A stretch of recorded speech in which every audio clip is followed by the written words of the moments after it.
这里是东北雨田，距离阿姆斯特丹大约1小时车程。作为荷兰最重要的郁金香种植中心，这片凭空创造的低地，在阳光下正编织着大自然最绚丽的花布。在这个春天，我们如期而至，带你一起走进荷兰最美的季节。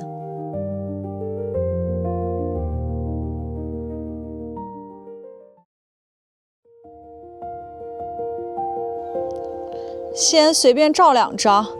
现在已经5月初了，我们来的比较晚了，感觉都没什么花田了，南部，所以我们就一直开车往北开。现在东北雨田，看看哪个地方能够看到花。我一开始以为是一片油菜花，从车上看，走近了才发现其实是郁金香，笑死我。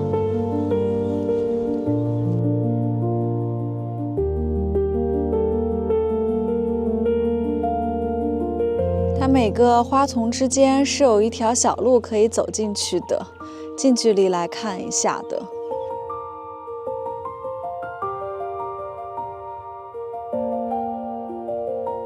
这个超好笑，一群紫色的花中有一朵乱入的黄色的郁金香，这是播种播错了吗？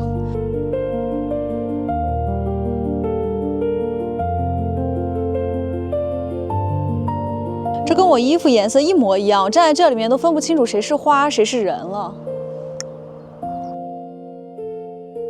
早在16世纪，郁金香就成了荷兰标志性的出口商品，甚至还引发了人类历史上第一次泡沫经济危机。时光流转，如今的它依然是这片土地最亮丽的旅游名片。漫步在东北雨田的无边花海中，只觉得每一个呼吸都无比治愈。那花就看完了，我们继续下一个行程，我们准备去羊角村了。让我看一下，拿一下手机上车看一下，开过去要多长时间。我每次来荷兰都特别喜欢这边的房子，比德国的白色房子好看太多，而且还耐脏。它是这种巴克施坦这种石头垒成的，然后又不显脏，看着还可高级了。刚才查了一下，从东北雨田到羊角村，居然只要半个小时就过去了。那就先小睡一下，我们一会儿见啦。这根本睡不了觉，就往前又开了2分钟，又是一大片的花田。进去走一走，看到每一个花田，我都忍不住停下车来，再走2步看一看。无人机都飞得没电了。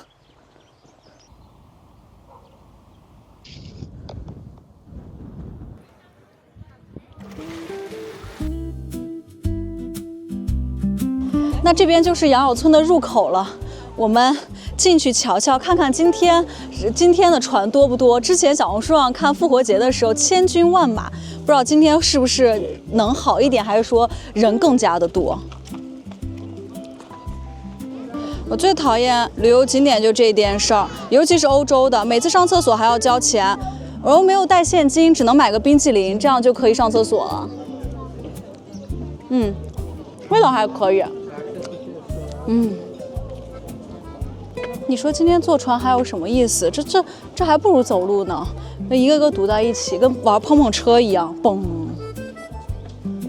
确实好精彩，感觉像是一大堆那个僵尸来袭。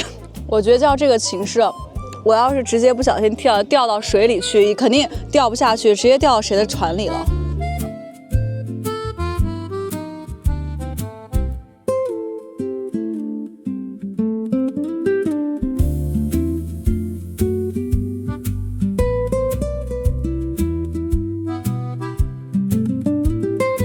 其实老是羊角村这么出名，我一直很好奇为什么。刚才 Google 了一下，好像是1958年的时候，有一个荷兰的导演，他拍了一个电影叫做《吹牛》，就这个作品让羊角村第一次出现在全世界人的眼中，于是就这样子慢慢的名气越来越大了。它其实也就是很好的展示了荷兰人当年的一个生活的时候的一个全貌吧，包括这种上面全是大锅盖，哇，这个船一下给撞上去了。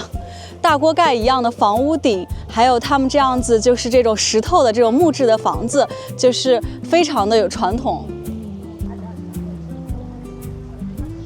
越往里走，人慢慢多起来了，现在就开始堵车了，堵船了。这是什么？他们直接就从这儿啊，从这儿开始交接了是吧？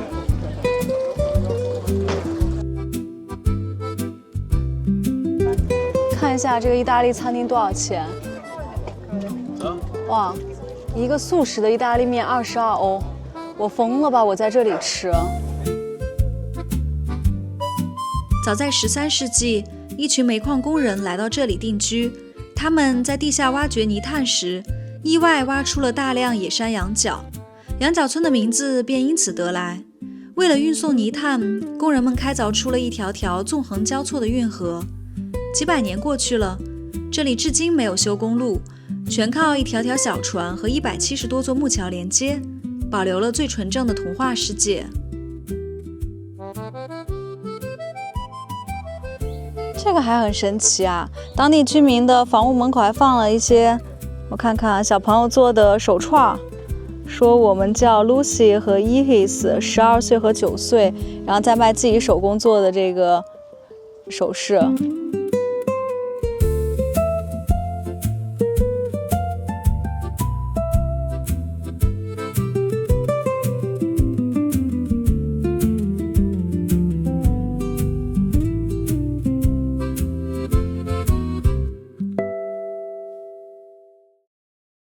玩完摇奖村回来休整了一下，然后我们现在准备去风车村再去逛一逛，逛一个小众的风车村。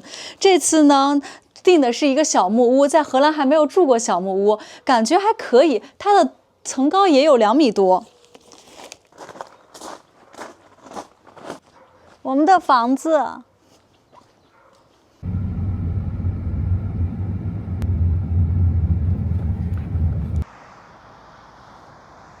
开了2个小时，终于到了我们今天的终点——海边的风车村。后面就是一个旧的风车，然后旁边是这种现在新的这个风力发电。这地方又没什么人，很适合飞个无人机，去飞个无人机看看周围的花田。在荷兰语中，这个国家的名字叫做 Nederland， 翻译过来就是低地国家。因为有大量的土地处于海平面以下，千百年来，荷兰人硬是凭借着不屈的意志，通过填海造陆，在汪洋大海中凭空创造出了我们眼前这片辽阔的家园。令人惊叹的是，在这块面积和韩国差不多大的土地上，他们不仅降服了自然，更是将其发展成了全球最富裕、最发达的国家之一。看着风车在暮色中旋转，你才能真正读懂那句名言：上帝创造了世界，而荷兰人创造了荷兰。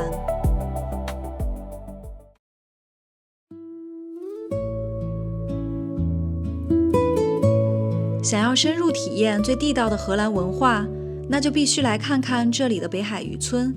告别了壮丽的郁金香花海，我们的第一站来到了涡伦丹。在城市里面找到了一家叫 Day Lunch 的一个地方吃午餐。这个地方最有名的其实就是鳕鱼以及那个鲱鱼罐头。但鲱鱼罐头呢，我之前在那个阿姆斯特丹尝过了，这次不想再试了，所以尝一尝它的这个炸鳕鱼，然后配着薯条和这个沙拉，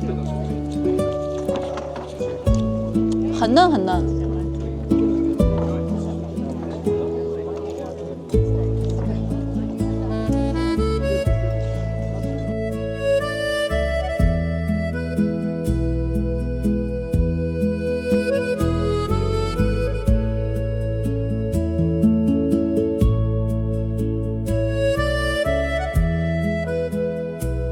我感觉这个跟华夫饼其实差不多的，只是做成一个一个圆球。我刚看了一下，它这边写的，好像16年的时候，它还获得了一个什么华夫饼大赛的冠军呢。这家店。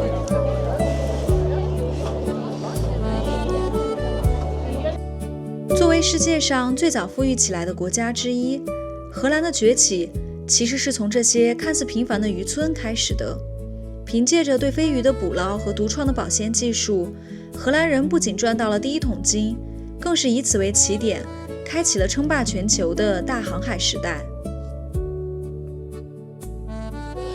往里走上一条街，人就不多了，这边都是他住宅区。我真的最佩服就是他们欧洲人的审美，让窗台上摆的东西，包括花园里面放的植物，都是精心打理过的。我感觉家里的摆设，哪个地东西买哪个位置，都是有精心的布置，就感觉像是不是一个人生活的家，感觉像是个博物馆一样。真的好佩服！我刚刚看好多里面住的都是老年人，估计只有老年人才有这样的时间吧。今天的涡伦丹已经不复当年的喧嚣，离开中心区域，它就变成了一个宁静的荷兰小村。看着周围精致的民居，仿佛又回到了那个荷兰人纵横四海的年代。离开涡伦丹，我们继续深入，去探索下一座美丽的小镇——艾丹。应该是消防队队员结婚，还拉出了消防车来助兴。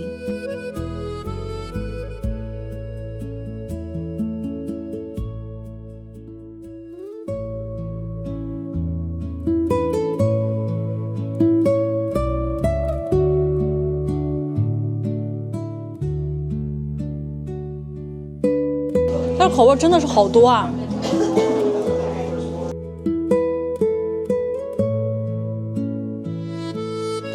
最后还是买了椰子味了，觉得这个口味除了原味之外，是感觉是最正常的口味。实在剩下的确实，它的啤酒味确实也有啤酒味，它的松露也有松露味，但是那个齁嗓子难受的厉害。对，这个还是比较清新的。如果可以的话，他们还有网店，可以在网上下单。他说他骑自行车给我送到德国来。又看到了一家卖奶酪的店，艾丹奶酪全世界都闻名就是因为它这个黄色的这个外壳，因为便于储存。来，我也来运一个奶酪。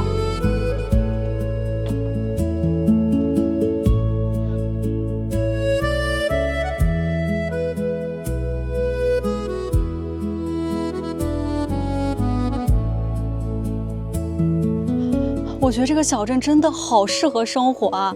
我之前看说19世纪、20世纪，当时的名人很多都在这个地方画画，比如说毕加索什么的，就可能有一些世界名画跟你现在拍到的地方场景一模一样，真的太适合了。来，等着我给你拍一张世界名画。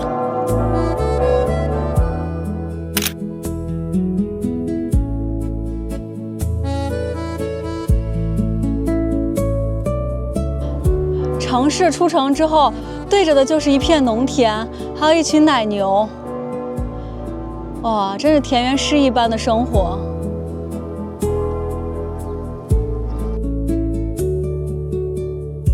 这里几乎没有游客的打扰，取而代之的是静谧的运河、传统的荷兰开河桥和空气中淡淡的奶酪香。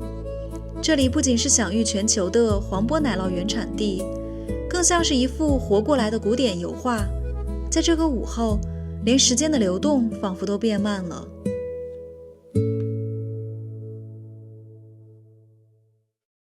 眼前这片辽阔的水域其实不是海，而是马肯湖。我们下一个目标就是湖中央的马肯小镇。这里直到1957年才建造道路与陆地连接，因此传统文化被完好的保留了下来。走进小镇，随处可见独特的绿色木屋。这种标志性的暂丝绿涂料不仅能防腐防虫，更是这里世代延续的文化象征。我发现我身上今天穿的衣服和这个旗帜还很像，都是白蓝红3个颜色，突然间觉得好般配啊！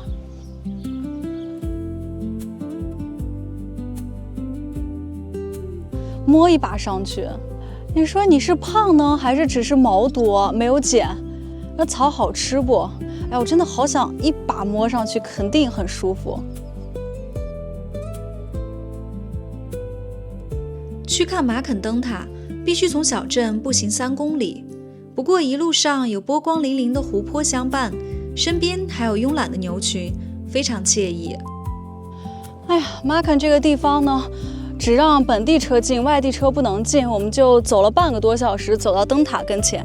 这个胖胖的灯塔，现在终于快走到了。啊，准备飞个无人机看一看，看看能不能拍得到这个灯塔，还有这个大海。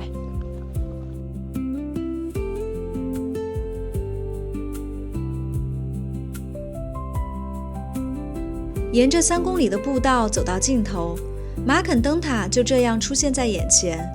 这座标志性的白墙红顶建筑始建于1839年，因为胖乎乎的独特外形，被当地人亲切地称为马肯之马。近2个世纪以来，它始终伫立在孤岛的尖端，在每一个日落黄昏，作为重要的航标守护着这片水域，也成为了马肯最经典的象征。他真的是盯着我看呢，我走哪他看哪，怎么都凑过来了，好配合我。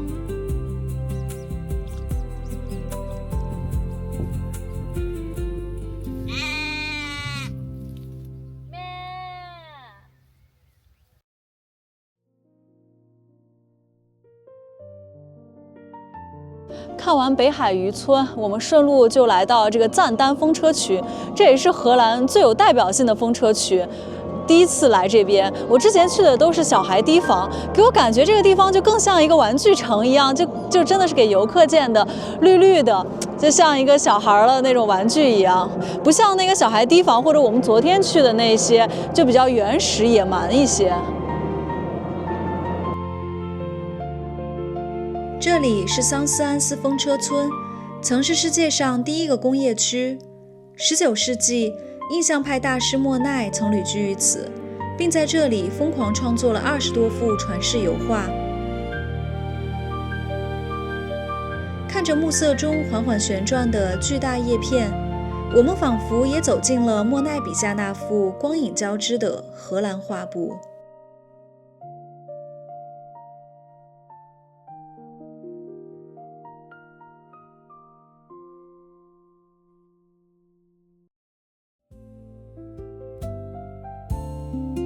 已经记不得这是我第几次来到阿姆斯特丹了，但每次来依然会觉得这座城市特别美，处处都散发着浓郁的文化气息。看这边歪歪扭扭的房子，每一家都特别窄，这是因为阿姆斯特丹这边的房屋价格是按照这个宽窄来算的，所以看它们都是很深，但是很窄。Let the rain wash away all the rushed paces. 雨中的阿姆斯特丹少了一分平日里的喧嚣，街道、河流与房屋在雨水的洗刷下显得更加干净和立体。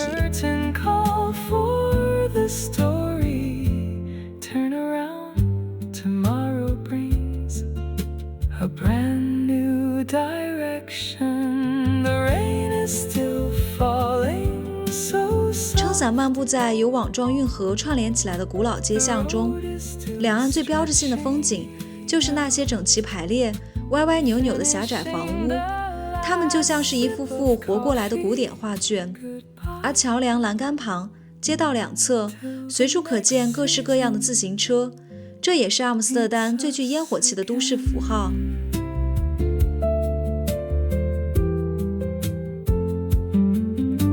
看着标志性的有轨电车从运河桥上缓缓驶过，雨中的阿姆斯特丹漫步也为我们这趟荷兰郁金香记的旅程画上了一个非常舒适的句点。